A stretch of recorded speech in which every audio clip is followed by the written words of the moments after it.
I feel like the Arab countries should be doing more. They could easily shut down maritime trade by closing the Suez Canal, blockading the Strait of Gibraltar, the Strait of Hormuz, the Bab el-Mandeb Strait, and of course by turning off the gas and the oil. I mean, you guys remember 1973, when Saudi Arabia had a different king who was, who understood the power that he wielded. As you know, he caused the oil shock, right? So what happened is that he just cut off the oil, and that was because of the Israelis, and he wanted to support the Palestinians, and the West was, in chaos instantly.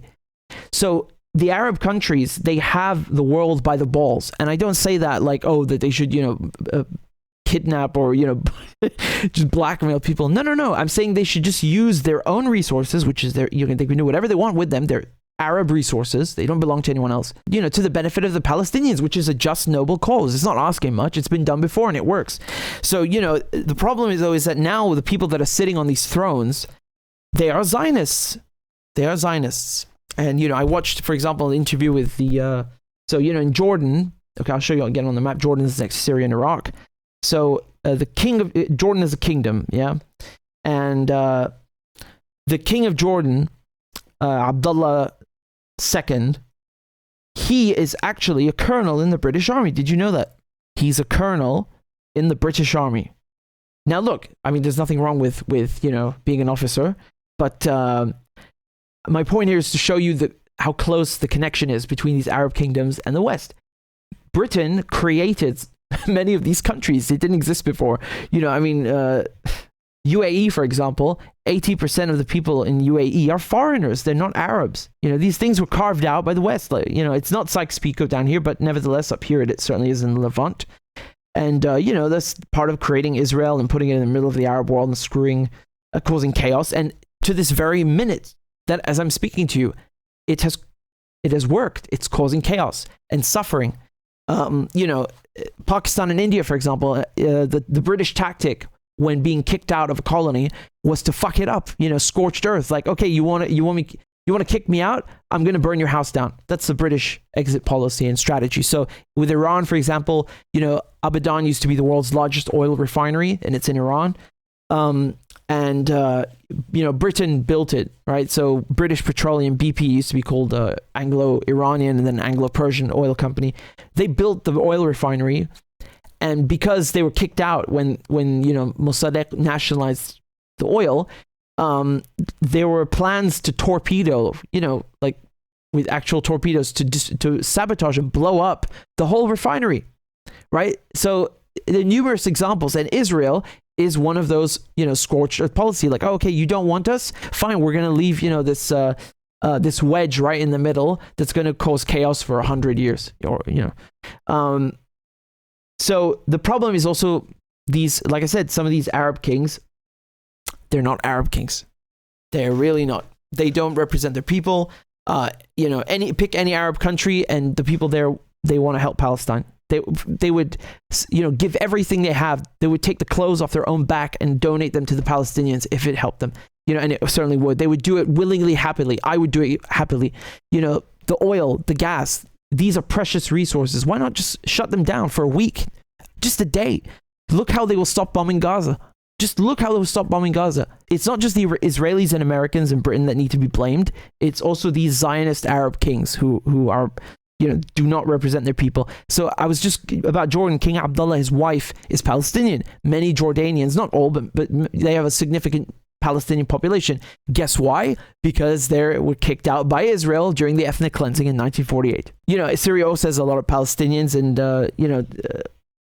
it's horrible how they just take people and throw them and scatter them across the globe, and just ruin families, ruin communities, take people's homes. This is horrible.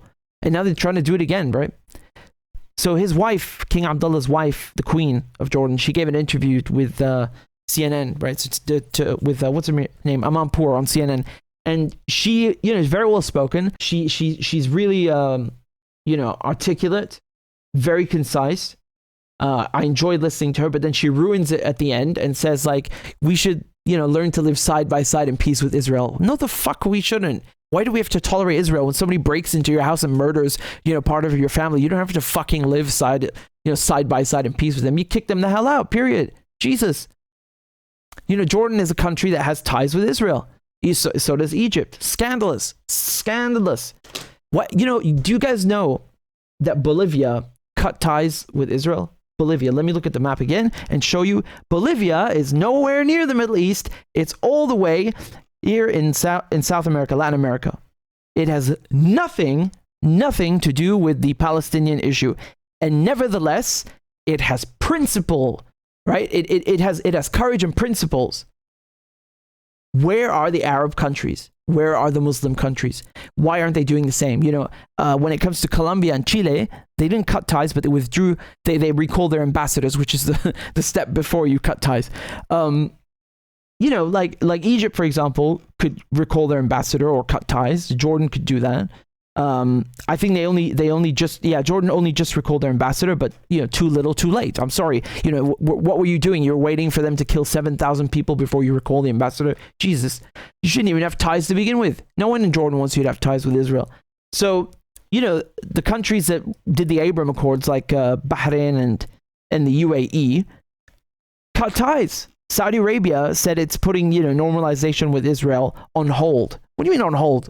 Cancel it. Punish them. I mean, with the oil, like cut the oil production and see how fast they stop bombing Gaza. If only we had real Arab leaders. If only they killed the real Arab leaders. Like Gaddafi. That's why they killed him, because he's a real one. So that's why they tried to get rid of Bashar al-Assad. That's why that's why they try to ruin all these countries, because you either accept what they want, you normalize ties with Israel, you accept this colony.